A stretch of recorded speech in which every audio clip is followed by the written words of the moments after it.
My name is Eleanor, but everyone calls me Ellie. I live in a quiet, tree-lined suburb of Denver, Colorado. It's the kind of place where the grass is always a perfect emerald green and the biggest scandal is usually a misplaced recycling bin. My life here was just as picturesque, or so I thought. This story is about how trust can be completely shattered. If true life stories interest you, please like the video and subscribe to the channel. Also, I would be so happy if you write in the comments where you are watching this story from. I remember the day I met David. It was a humid August evening at a friend's barbecue. He was laughing, a deep, easy sound, and the setting sun caught the gold flecks in his eyes. He worked as an architect, always talking about structure and foundation. He became my structure, my foundation. We dated for 2 years, then got married in a little stone church that felt straight out of a fairy tale. We bought a house, a charming 1920s bungalow that needed a lot of work. We spent every weekend for 3 years sanding floors, painting walls, and arguing playfully over light fixtures. Every piece of furniture, every framed photograph, felt like a deliberate choice, a memory solidified. We built a life, brick by emotional brick. David was everything, my best friend, my rock, the person who knew exactly how much sugar I liked in my morning coffee. He had this little habit of tapping his fingers twice on my car window before I left for work, a silent "I love you, be safe." But lately, the taps had stopped. The easy laughter had been replaced by a strained silence. It started subtly, like a hairline crack in that beautiful foundation he loved to talk about. He started working late, really late. At first, it was believable. Big project, the new downtown tower. Client is a nightmare. I'd bring him dinner to the office, a thermos of his favorite chili, but he'd meet me in the lobby, always rushed. "You look tired, honey," I'd say. He'd kiss me quickly, a peck that missed my lips, and say, "Just the deadline stress." "I'm sorry, I miss you." Then came the other signs, the ones I kept dismissing as paranoia, as me being too needy. He started taking his phone everywhere, even the bathroom. It was always face down. And the texts? They stopped coming. He used to text me silly things all day, but now, he'd reply to my "How was your day?" with a one-word answer. The house, our beautiful bungalow, started to feel empty, echoing the growing void between us. I'd be in the kitchen making his favorite roasted chicken, and I'd feel utterly alone. One Tuesday night, I was watching an old movie. David was supposedly at the office. His laptop was sitting on the kitchen counter, open. I'd never look at his things, trust was the backbone of our marriage. But that night, an icy, desperate curiosity took hold. I walked over. The screen was dark, but a little notification bubble popped up from his email. I told myself I was just checking to make sure it wasn't an actual emergency. My hand was shaking as I moved the mouse and woke the screen. I clicked on the email. It wasn't about the downtown tower. It wasn't professional. The email simply read, "Last Sunday was perfect. Can't wait for next time, my love. Kiss, A." My breath hitched. The air in the kitchen, once warm with the scent of dinner, turned to cold stone. Who is A? The logical, sensible Ellie, the one David married, tried to step in. It's a client. A nickname. A mistake. But the raw, animal instinct in my gut screamed the truth. I scrolled down to see the original message she had replied to. David's words. My eyes blurred, but I forced myself to read. "I know, baby. I hate that I have to leave you. This life with her, it's just a routine now. You're the real thing. I love you more than words." The plate of roasted chicken I had just set down shattered onto the hardwood floor, the crash sounding like the destruction of my entire world. I didn't cry. Not immediately. The tears were trapped, frozen behind a wall of pure, crystalline shock. My hands were slick with cold sweat and my heart was beating a frantic, uneven rhythm against my ribs. I heard the distant, familiar grind of David's car pulling into the driveway. He's coming home. I quickly closed the laptop, my movements jerky and panicked. I looked down at the mess on the floor, chicken, grease, and shards of ceramic. I had no time to clean it. I just stood there, paralyzed, a witness to my own catastrophe. The front door opened. Ellie? I'm home, babe. Sorry I'm so late, that project review went on forever. He walked into the kitchen, his tie loosened, a practice sigh on his lips. Then he saw me, standing amid the wreckage of dinner, and his easy smile vanished. What happened here? Are you okay? He asked, his voice laced with concern, the same voice that had just written those words to her. The hypocrisy was a physical punch. I dropped the plate, I mumbled, my voice thin, unrecognizable. He stepped toward me, but I took a step back. I couldn't bear his touch. The thought of his hands, the hands that held mine, the hands that touched her, made my skin crawl. Let me clean this up, he said, already grabbing a broom and dustpan. He was efficient, moving quickly to contain the mess. And as he swept, he continued his story about the office, about the stressful meeting, the impossible client. I watched him, a perfect performance of the loving, exhausted husband. I finally found my voice, a razor-sharp whisper. Who is A? He froze. The broom clattered to the floor. The sound was softer than the plate breaking, but 10 times louder in the silence. His back was still to me. Who is who, L? I don't know what you're talking about. His tone was too casual, too forced. Don't lie to me, David, I said, the words suddenly full of a cold, searing strength. I saw the email. On your laptop. Last Sunday was perfect. This life with her, it's just a routine now. You're the real thing. I love you more than words. I didn't cry when I repeated them, I recited them like a final, devastating oath. He turned around slowly. His face was a masterpiece of conflicting emotions, guilt, fear, and a strange, desperate kind of relief. The mask was finally off. Ellie. He started, his voice a low plea. Don't. Just tell me the truth. Who is A? He looked down at the floor, then up at me, his eyes full of tears that mirrored the sudden, agonizing pressure behind my own. Her name is Amanda. She's a structural engineer on the new tower project. Amanda. The name was ordinary, yet it felt like a curse word. How long? I asked, every word a struggle to pull from my throat. He hesitated, then sighed, a sound of utter defeat. It started about 7 months ago.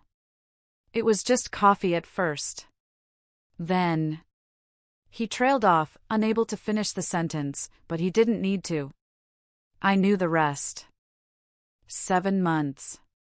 7 months of late nights, 7 months of quick pecks, 7 months of me making his favorite meals and him calling our life a routine. 7 months of lies built right into the foundation of our home. I looked around the beautiful kitchen we had spent weekends restoring. It wasn't just a house, it was a memorial to a future that would never happen. I need you to leave, I stated. It wasn't a request or an argument. It was a simple, non-negotiable fact, as solid as the granite countertop beside me. He looked horrified. Leave? Ellie, no. We can talk about this. We can fix this. It was a mistake, a terrible, stupid mistake. I love you, I swear I do. No, I cut him off. The mistake wasn't sleeping with her, David. The mistake was waking up next to me every morning for 7 months and pretending you still belonged here. You said I was just a routine. You need to pack a bag and go. The confrontation was over in 10 minutes, but it felt like a lifetime had been aged out of me. He protested, he begged, he tried to hug me, I recoiled instinctively. He finally went upstairs. I heard the muffled sounds of clothes being thrown into a suitcase. When he came back down, he stood in the doorway, looking at me with the eyes of the man I used to know, the one who first laughed at the barbecue. "I'll call you tomorrow, Elle," he whispered. "I'm going to fix this." I didn't answer. I just watched as David, my husband, the keeper of all my secrets and dreams, walked out the front door and drove away, taking all the warmth and structure of our life with him. I finally let myself look at the destroyed meal on the floor. It wasn't just chicken and porcelain, it was the broken pieces of my marriage. I didn't clean it up that night. I just went into the living room, curled up on the sofa under the blanket we shared, and finally, silently, let the frozen tears start to thaw. I knew one thing: I had to find out everything. The simple truth wasn't enough. I needed the complete, painful picture to know what I was fighting for, or, more likely, what I was walking away from. The next morning, the house was silent in a way it had never been before. It wasn't the comforting silence of a lazy Sunday, it was the heavy, suffocating silence of an empty museum. David was gone, but his presence, the ghost of our life, was everywhere.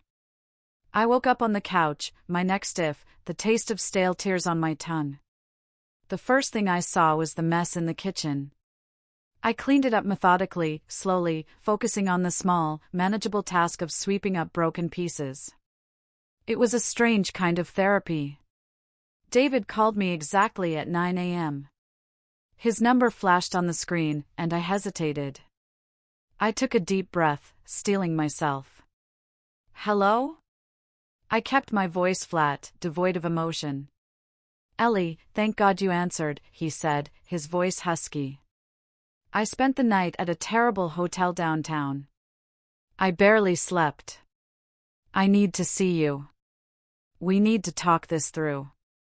"There is nothing to talk through, David." "You admitted it," I replied coldly. "I just have questions. Simple questions that require simple, honest answers. I want to know about Amanda. Everything." He sighed heavily. "Elle, please. I don't want to hurt you more. You already destroyed everything, David. You can't hurt me more. But if you lie to me again, I swear, I will never speak to you again. This is your last chance for honesty." He agreed, reluctantly, to meet me at a neutral location, a small, public park near our neighborhood. I didn't want him back in the house, not yet. While I waited for the meeting, I couldn't sit still. I grabbed David's spare keys and went to his office. I told myself it was for my peace of mind. In reality, I was hunting. The office building was massive and sterile. I walked past the receptionist, telling her I was dropping off some paperwork for David. I knew his cubicle number, B41. His desk was exactly as he'd left it. Clean, organized, a framed picture of us smiling on our 5th anniversary perched right next to his monitor. I felt sick looking at it. The deception was so thorough, so public. I turned on his computer. I already knew the password. I went straight to his email, filtering for Amanda. What unfolded was worse than I could have imagined. Their connection wasn't just physical, they had a long, detailed, and affectionate correspondence. I read their plans for weekends, their inside jokes, their frustration with their jobs, everything that David and I used to share. Amanda to David, "I miss your stupid grin. Can't wait until Saturday. We need to escape the city." David to Amanda, "You are my favorite distraction. I booked a cabin upstate for the 22nd. Just us. Don't worry about her, she's visiting her sister." This was a blatant lie. I hadn't visited my sister in months. The cabin detail hit me hard. It wasn't just furtive moments in the city, they were building a parallel life. Then I saw something else, a thread titled "Legal." My blood ran cold. I clicked on it. It was an email chain with a divorce attorney. Dated 3 weeks ago. 3 weeks ago. While I was planning our trip to the coast for his birthday, he was already initiating steps to leave me. He wasn't having an affair, he was preparing for a new life. Our routine wasn't just boring to him, it was an obstacle he was planning to remove. I felt a cold, deep rage settle in my bones. It wasn't about love anymore, it was about betrayal, calculation, and utter disrespect. He hadn't just cheated, he had plotted. I took out my phone and quickly photographed the key emails, especially the ones mentioning the cabin and the attorney. I needed evidence. I needed power. I logged out, placed everything back exactly where it had been, and walked out of the office a different woman. The naive Ellie was gone. In her place was a woman who was hurt, yes, but also informed and fiercely determined. When I arrived at the park, David was already waiting, sitting on a bench, looking genuinely miserable. I walked right up to him and held my phone out, displaying the email thread with the divorce attorney. 3 weeks ago, David? You were already talking to a lawyer, I stated, my voice steady. Tell me about the cabin upstate on the 22nd. The one you booked while you told me you were working late. He stared at the screen, his face draining of color. The last sliver of his performance crumbled. I was scared, Ellie, he stammered. I didn't know how to tell you. I was going to, I swear. I just needed to have everything in order. In order? I laughed, a short, sharp, humorless sound. You wanted to ensure your new foundation was solid before you detonated mine. This isn't a mistake, David. This is premeditated cruelty. I sat down on the bench, not next to him, but on the very edge, giving him a wide berth. Here is the plan, I said, looking straight ahead at the children playing nearby, living their innocent, intact lives. You move out completely. You tell your attorney to contact mine. I want the house, and I want an uncontested divorce. You leave Amanda out of the narrative completely when you tell your friends and family. Because if you don't, I will use everything I've found to ensure your professional reputation is ruined. I know where you work, David. And I know your company values ethics. He looked at me, stunned. Ellie, you wouldn't. Try me, I said, standing up. You mistook my love for weakness. That was your biggest mistake. I didn't wait for his reply. I turned and walked away, leaving him alone on the bench in the park, surrounded by the remnants of the life he threw away. The detective work was over. The fight for my future had just begun. The confrontation at the park felt like a necessary amputation. Painful, but vital for survival. The days that followed were a blur of practical, heartless tasks. I changed the locks on the front door. I contacted an attorney, a sharp, empathetic woman named Sarah who specialized in high-asset, low-drama divorces, which meant she was good at getting what her client deserved without a messy public fight, exactly what I needed to manage David's threat of a countersuit. Sarah was my first unexpected ally. Ellie, you did the right thing gathering the evidence, she told me during our first meeting. The emails, the contact with his lawyer, it shows intent and confirms the emotional abandonment. Your position is strong. David, true to form, tried to appeal to my emotions one last time. He left me several long, desperate voicemails. Ellie, please. I'm staying with a buddy, Mark. It's miserable. I look at every couple and just see us. I made a mistake. I need to be home. I'm begging you. I listened to them all, not out of longing, but out of necessity. Each plea he made, each expression of regret, sounded hollow now that I knew the full extent of his plotting. I deleted the messages without replying. His misery was the consequence of his choices, not my responsibility. The second ally was the house itself. Since David had gone, I started seeing the bungalow in a new light. It wasn't just our house anymore, it was mine. I started reclaiming spaces. David's side of the closet was empty now. I found a strange sense of peace folding his abandoned sweaters and boxing up his old architectural books. As I did this, I found a small, hidden notebook tucked into the back of his sock drawer. It wasn't a diary, it was a planning notebook. In it, he'd meticulously calculated expenses, his shared finances with me, his expected rent with Amanda, and even a chilling list titled Ellie's Reactions. Under that heading, he'd written, Denial/anger, managed by expressing regret. Grief, wait it out. She'll come back. Legal, offer settlement quickly. Avoid discovery. I sat on the floor, holding that notebook, and the last remnants of my love for him solidified into cold, hard anger. This wasn't just cheating, it was a sociological experiment to him, a problem to be solved with minimal inconvenience to his new life. This discovery fueled me. I took a picture of the page and sent it to Sarah. Her reply was immediate, excellent. This proves premeditation and lack of true remorse. It helps us immensely. I realized I wasn't just divorcing David, I was divorcing the fantasy of who I thought he was. My friends rallied around me, bringing over wine and takeout. They were outraged on my behalf, but I couldn't fully connect with their anger. I felt detached, like I was watching the drama of Eleanor's life unfold from a safe distance. One Friday night, my best friend, Lisa, came over. She looked at the empty spaces David left behind, then looked at me, sitting quietly on the sofa. Ellie, you need to feel this, she said gently. You're too calm. Cry, scream, throw something. You don't have to be strong right now. I looked at her, and for the first time, the dam started to crack. I feel stupid, Lisa. I missed everything. The signs were there. I cooked him dinner while he was planning his future with someone else. How could I have been so blind? Lisa took my hand.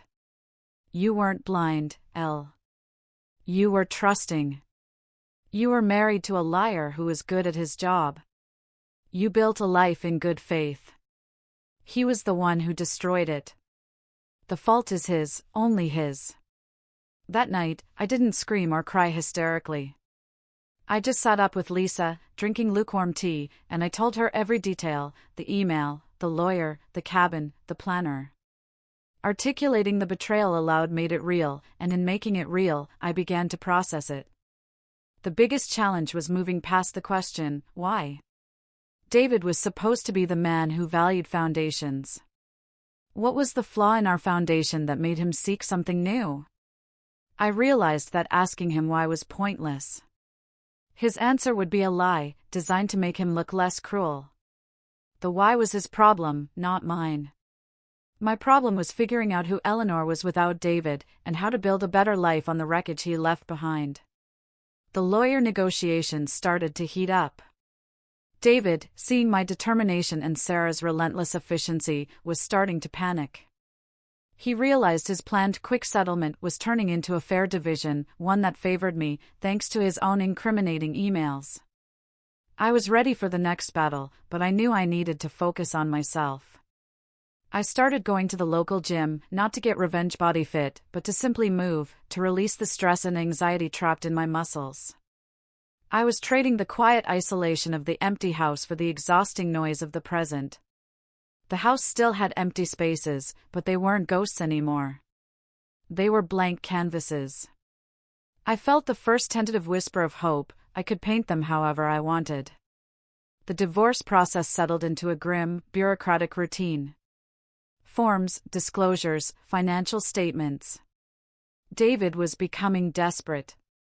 He kept trying to contact me directly, violating the agreed-upon boundary of communication only through lawyers. Ellie, I need the signed documents for the joint investment account, please, he texted one evening. I knew he was just trying to open a door. I forwarded the text to Sarah, my lawyer, who replied, ignore. I'll handle it. Maintain no direct contact. The power of that simple ignore was immense. For the first time, I wasn't catering to his needs or managing his emotions. I was protecting mine. One day, I was going through the garage, finally clearing out the clutter we had accumulated over 10 years. I found a box labeled Trip Memories. Inside were photos, ticket stubs, and small souvenirs from our vacations: Paris, the Grand Canyon, a little cottage rental on the Oregon coast. I sat down on the dusty floor and let myself look at them.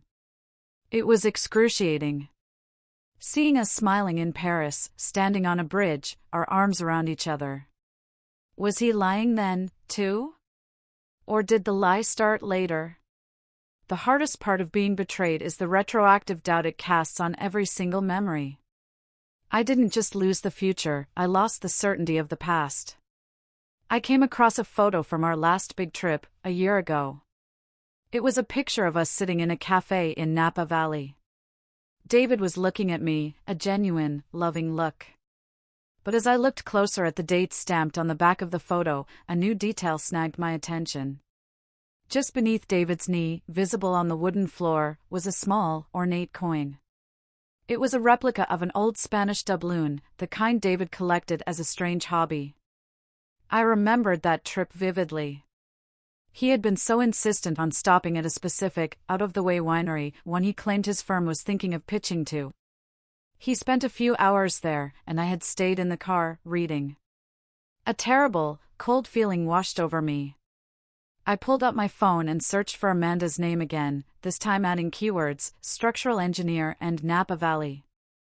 A few clicks led me to a LinkedIn profile. She was indeed a structural engineer, and under her experience, it listed the Napa Valley Wine Group expansion project as a current client for the last 18 months. My memory flashed back to the day David spent hours at that remote winery. He wasn't pitching to them. He was meeting her. The affair didn't start 7 months ago, as he claimed.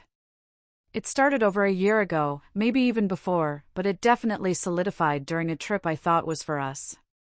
He hadn't been honest about the timeline of the affair, even when confronted.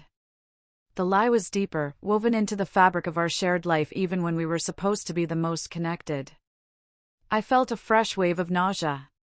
He wasn't a man who had strayed from a boring routine, he was a master manipulator who had been leading a double life for a very long time. I called Sarah immediately, my voice shaking. I found something else. The affair started much earlier than he said. Over a year. He used our Napa trip to meet her. Sarah listened calmly. Ellie, this is important. It confirms his pattern of deception and the length of the emotional injury. It also directly contradicts his sworn statement regarding the timeline of separation. We can use this to pressure him on the spousal support terms. It wasn't about the money for me, it was about the truth finally being exposed. I put the box of memories away. I didn't burn them or destroy them. I just closed the lid. They were historical artifacts now, a testament to what happened, but they no longer defined my present. The next few weeks were dedicated to purging. I donated David's clothes, rearranged the living room, and took down the large portrait of us in the dining room, replacing it with a brightly colored abstract painting I had always loved but he had deemed too loud. My friends noticed the shift. I was still sad, but the confusion was gone, replaced by a clear-eyed anger and a fierce determination to thrive. You look different, Elle, Lisa said over coffee. Lighter, somehow. I am, I replied. I realized that the only thing holding me back was the story I was telling myself about him, that he was a good man who made a terrible mistake. He wasn't. He was a selfish man who put his own happiness above the vows he made. That knowledge is painful, but it's also incredibly freeing. I don't have to save him or understand him. I just have to move on. The lawyers exchanged proposals. David was forced to concede on the house. He realized I had the upper hand, and the risk of his company finding out about the unethical use of work travel and resources to facilitate the affair was too high. He signed the draft settlement agreement. The house was mine. The dog was mine. My future was finally, completely, mine. All I had to do was show up for the final signing. I stood in the living room, looking at the newly painted wall, the abstract art staring back at me. The silence was still there, but now it felt like a quiet invitation, not an echo. The threads of the old life were fully unraveled. It was time to weave a new tapestry. The day of the final divorce signing arrived a few weeks later. It was a crisp, clear autumn day in Denver. I chose an outfit carefully, a tailored navy suit, not overly formal, but sharp and professional. I wanted to look like a woman who was conducting business, not attending a funeral. Sarah met me in the lobby of the legal office downtown. She gave me a firm handshake. "You've been incredible, Ellie. Hold your head high today. You earned this piece." We walked into the conference room. David was already there, sitting across the long, polished table with his own attorney, a man whose weary expression suggested he'd handled one too many cheating architect cases. Seeing David again was strange. He looked thinner, his shoulders slumped. The gold flecks in his eyes, which I once loved, seemed dull. He was wearing a cheap, ill-fitting suit, not his usual bespoke tailoring. His new life with Amanda, I guessed, was perhaps less glamorous than the one he'd plotted. He looked up when I entered. His eyes held a flicker of something. Was it regret? Pity? I didn't care to analyze it. I didn't acknowledge him. I sat down next to Sarah and placed my hands flat on the table. The process was mercifully quick. Sarah and David's lawyer reviewed the final documents. This was the moment of truth, the formal dissolution of a decade of shared life. As I picked up the pen to sign the paperwork, my hand didn't shake. I read the section detailing the division of assets, the spousal support terms, which were fair, thanks to Sarah's tenacity, and the formal decree of divorce. David's attorney slid the document over to him first. David hesitated. His pen hovered over the line marked signature of husband. He looked up at me, his eyes pleading. "Ellie, before I do this, can you look at me? Please?" I met his gaze, my expression completely neutral. I gave him exactly what he asked for. I looked at him, but I saw a stranger. "I am so sorry," he whispered, his voice cracking. "I know sorry means nothing. But I destroyed the best thing I ever had. I traded everything for a quick fix. I'm already regretting it, every single day." His attorney cleared his throat pointedly, signaling him to focus. I finally spoke, my voice low and steady. "I believe you regret the consequences of your actions, David. Not the actions themselves. And that's the fundamental difference between us. You chose to be selfish. I am choosing to be free. Just sign the paper." He flinched as if I had struck him. He swallowed hard, then slowly, deliberately, he signed his name. The pen scratched loudly against the paper, a sound that officially ended our marriage. The document was slid to me. I took the pen, the weight of the moment heavy but exhilarating. My mind flashed back to the shattered plate on the kitchen floor, the freezing shock of betrayal, the quiet pain of cleaning up his mess. I focused on the future. I focused on the abstract painting on my wall, the quiet invitation of the empty spaces in my home. I focused on Eleanor, the woman who had trusted and lost, but who had found her strength in the wreckage. I signed the paper, Eleanor M. Hayes. It was done. 10 years reduced to 2 signatures on a piece of paper. Sarah gently gathered the documents. She looked at David and his attorney. "That concludes our business." "Thank you." I stood up immediately. David remained seated. "Ellie, wait," he said, standing up quickly. Where are you going?" "I am going home, David," I said, pausing at the door. "But not our home. My home. And I am going to live my life." I didn't offer a dramatic exit, or tears, or a cutting final remark. I simply walked out of the conference room and out of his life. As I stepped onto the street, the cool Denver air felt incredibly fresh. The weight I had carried for months, the weight of pretense, suspicion, and sadness, was gone. I wasn't married anymore, and that was the most liberating feeling I had ever known. The next day, I started packing a suitcase. Not to leave the house, but to take the trip David lied about. I booked a short solo trip to the Oregon coast, the same area we had visited years ago. I needed to stand in a place that held both a good and a corrupted memory, and overwrite the corruption with my own strength. This time, there was no shared expectation, no itinerary to please someone else. It was just me, the ocean, and the vast, unknown, and exciting future waiting to be built. The foundation was finally solid again, built not on someone else's promises, but on my own resilience. The routine was broken, and I was finally free to dance. Thank you for staying with me through my story. If any part of my journey resonated with you, if you've ever had to rebuild yourself after loss or betrayal, I hope you know you're not alone. If you'd like to support this space and hear more stories like mine, you can gently show your support by liking the video and subscribing to the channel. I'd truly love to know where you're watching from. Sometimes, knowing we're connected across different places makes healing feel a little less lonely. This was my story. Thank you for listening.